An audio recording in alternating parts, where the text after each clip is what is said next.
5 বছর থাকুক আলা 10 বছর থাকুক, আমরা সাধারণ মানুষ যাতে চলতে ফিরতে যাতে সুবিধা পাই, এরকম একটা পরিস্থিতি আও। বিএনপি সরকার যদি ক্ষমতায় আসে ওই প্রতিশোধ এগুলো নিয়েই ব্যস্ত হয়ে পড়ে থাকবে। 3 বছর থাকলে তো ভালো, নতুন সরকার আছে আরও মোটামুটি 2-3 বছর থাইকা একটা ভালো একটা পরিবেশ নির্বাচনী পরিবেশ সৃষ্টি করে তারপরে যেন ডক্টর ইউনূস থাকলে ভালো হবে, গরিবের প্রতি তাকাবে। মানে এটা গভর্নমেন্টের সাজা গোছান সময় লাগে। গণতন্ত্রটাকে পুনঃপ্রতিষ্ঠা করার জন্য তাতে যে সময় দরকার। বর্তমানে আরো 3 বছর থাকবে। উনি থাকলে আগে যা দুর্নীতি ছিল এখন আর দুর্নীতি হবে না। 2-3 বছর থাক, সমস্যা নাই তো। এখন পর্যন্ত কিছুই বলা যাইতে না, আগে দেখি সে কি করে। আসলে জনগণ যতদিন চাইবো ততদিনই নিঃশ্বাস থাকবে। বর্তমান যে পরিস্থিতি মোটামুটি মিনিমাম 3 মাস লাগবে। কেউ বলছেন 3 মাস, কেউ বলছেন 3 বছর, কেউ বলছেন 5 বছর, আবার কেউ বলছেন যতদিন দরকার ঠিক ততদিনই থাকুক ডক্টর ইউনূসের সরকার। এমনটাই ভাবছেন জনগণ। দর্শক, স্বাগত জানাচ্ছি অনির্বাণের নিয়মিত আয়োজন জনতার কণ্ঠে। আপনাদের সাথে আছি আমি শোভে জানোয়ার।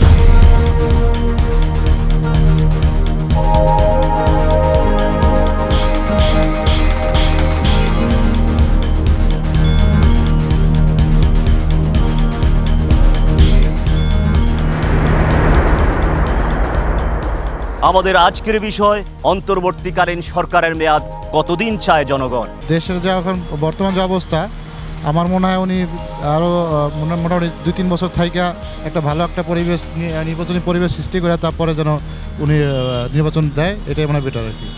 বর্তমানে দেশের অবস্থা খুবই খারাপ চলতেছে, কারণ অনেক জায়গায় দেখতেছি বন্যা, ডাকাতি। তো এই মুহূর্তে তো আসলে নির্বাচন সম্ভব না, এটা নির্বাচন অনেক খরচের ব্যাপার আছে, অনেক টাকা পয়সার ব্যাপার আছে। সো উনি যেটা বলছে আমার মনে হয় এটা ঠিকই বলছে।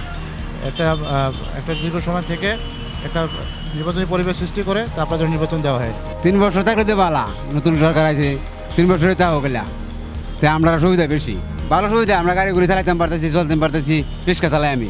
কোনো ট্রাফিক পুলিশে জমা দিতে হয় না, নাইলে তো যেহেতু আওয়ামী লীগ সরকার ছিল তখন আমরা রিক্সাওয়ালারে ট্রাফিকে ধরে টাকা রাখতো। একটা অটো রিক্সা ধরলে নতুন বাজারে 600 টাকা লাগতো। পাবলিকের কাছ থেকে জুলুম করে এলো, টাকা অত্যাচার করে নিছে, ওইটার বিচার চাই। সরকারের কাছে হইলে ওইটার বিচার চাই। উনি 5 বছর থাকুক আলা 10 বছর থাকুক, আমরা সাধারণ মানুষ যাতে চলতে ফিরতে যাতে সুবিধা পাই, এরকম একটা পরিস্থিতি আও করি। ডক্টর ইউনূসের থাকলে আমার কাছে ভালো হবে। কিরকম দেখেন, আমার স্বামী কিন্তু প্রতিবন্ধী, আমার একটা ছেলে, আমি ডিপ্লোমা পড়াইতেছি, ইন্টারনেটে আছে, তাদের চাকরি হয় না, চাকরি দেয় না, ওই সরকার চাকরি দিত না। ডক্টর ইউনূস যদি থাকে তাহলে গরিবের চাকরি হবে। আমি বাসা বাড়ির কাজ করি, আমার স্বামী প্রতিবন্ধী, সে অটো রিক্সা চালাইতো, ধৈর্য নিয়ে রেকার বিল করছে 1400 টাকা। ডক্টর ইউনূস থাকলে ভালো হবে, গরিবের প্রতি তাকাবে। আমরা এটাই চাই, ডক্টর ইউনূস থাকুক। বাংলাদেশের যে 18 কোটি জনগণ চাচ্ছে যে এখানে সুবিচার, শান্তি এবং জনগণের অংশগ্রহণমূলক নির্বাচনের মধ্য দিয়ে একটা সরকার আসুক, জনগণের সরকার। এখন সে একটা বিপর্যস্ত দেশ ছিল, বিভিন্ন দীর্ঘদিন যাবৎ, দীর্ঘ প্রায় 17 বছর যাবৎ গণতন্ত্র অনুপস্থিত ছিল। সেখানে এই গণতন্ত্রটাকে পুনঃপ্রতিষ্ঠা করার জন্য যে লেভেল প্লেইং ফিল্ড দরকার, তাতে যে সময়টুকু দরকার একটা সুন্দর পরিবেশ সৃষ্টি করা প্রশাসন থেকে সর্বস্তরে, সেভাবে সময়টুকু তাতে যে সময় দরকার সেই সময়টুকু পর্যন্ত সে লিঙ্গার করে একটা গ্রহণযোগ্য, অবাধ এবং সুষ্ঠু নির্বাচন। এই সময়কালটা এমনিতে জেনারেলি একটা 90 দিনের 3 মাসের সময় আছে, একটা বাইন্ডিংস আছে আগে যে কেয়ারটেকার গভর্নমেন্টগুলো ছিল। এখন ওই অন্তর্বর্তীকালীন সরকারেরও সেইভাবে সময় হলেই সবচেয়ে ভালো হয়, তাতে মানুষের আশা আকাঙ্ক্ষার প্রতিফলন ঘটে।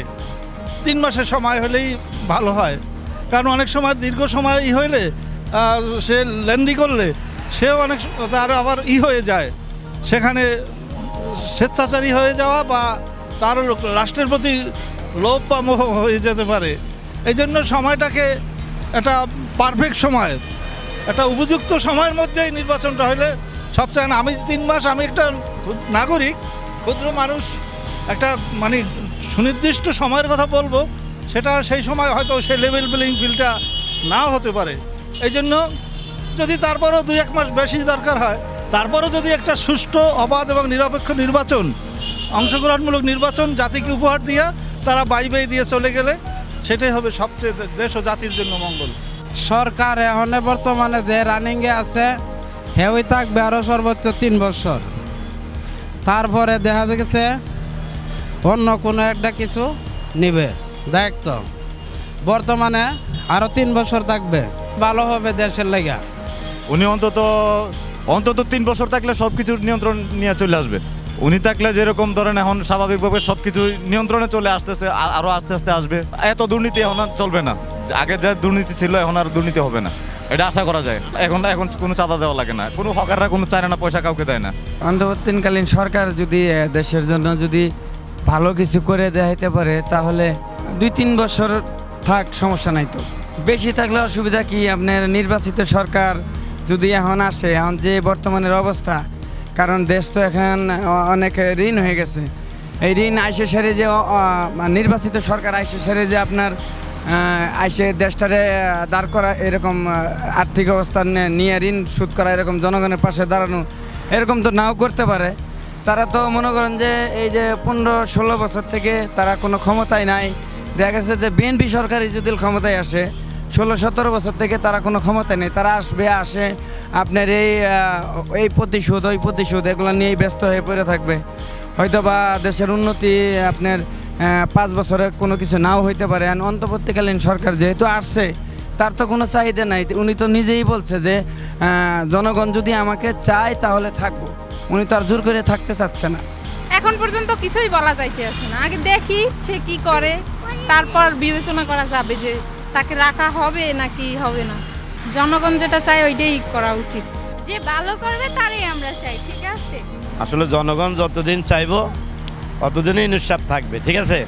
এখন যদি সবাই মিলমিশ করে চলতে পারে তাহলে ভালো, আর যদি মিলমিশ করে চলতে না পারে তাহলে ভালো না। একজনের ভালোটা তো আরেকজন চায় না, যে ভালো করে চলাইতেছে আরেকজন কয় না এটা ভালো হয়েছে না, ঠিক আছে নি?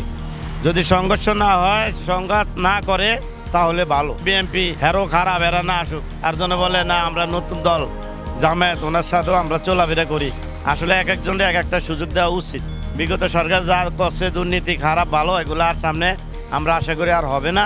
এটা ব্যাপারটা হচ্ছে আসলে বর্তমান যে পরিস্থিতি, মানে এটা গভর্নমেন্টের সাজা গোছাতে সময় লাগবে, মোটামুটি মিনিমাম 3 মাস লাগবে। কারণ আপনার প্রত্যেকটা সেক্টরেই আওয়ামী লীগের, এখন আওয়ামী লীগের লোকজন আছে প্রত্যেকটা সেক্টর। আপনি শিক্ষাক্ষেত্র বলেন বা ভার্সিটি পড়াশোনা, মানে কী বলে আপনার হসপিটাল বলেন বা পুলিশ বলেন বা নৌবাহিনী, বিভিন্ন প্রত্যেকটা সেক্টর একবারে, মানে একবার লো ক্লাসটা বাদ দিলে তার উপর থেকে শুরু একবার হাই লেভেল পর্যন্ত এখন আমার কাছে মনে হয় যে ওই আওয়ামী লীগের লোকজনগুলো আছে। তো এখন আমার কাছে মনে হয় যে তারা আসলে জিনিসটা দেশটাকে মানে শান্ত হতে দিবে না, নানান রকমভাবে ষড়যন্ত্র করবে। এখন আমি জানি না কীভাবে কী করবে, কিন্তু আমার কাছে মনে হয় তারা পরিস্থিতি শান্ত হতে দিবে না, যার জন্য সব কিছু কাটায় উঠতে, তার মধ্যে আবার যে আপনার বন্যা, সব কিছু মিলে আমার কাছে মনে হয় মিনিমাম 3 মাস সময় লাগবে, মিনিমাম। দর্শক, এই ছিল আজকের জনতার কণ্ঠে। আমাদের অনুষ্ঠানটি ভালো লাগলে চ্যানেলটি সাবস্ক্রাইব করে আমাদের পাশে থাকুন।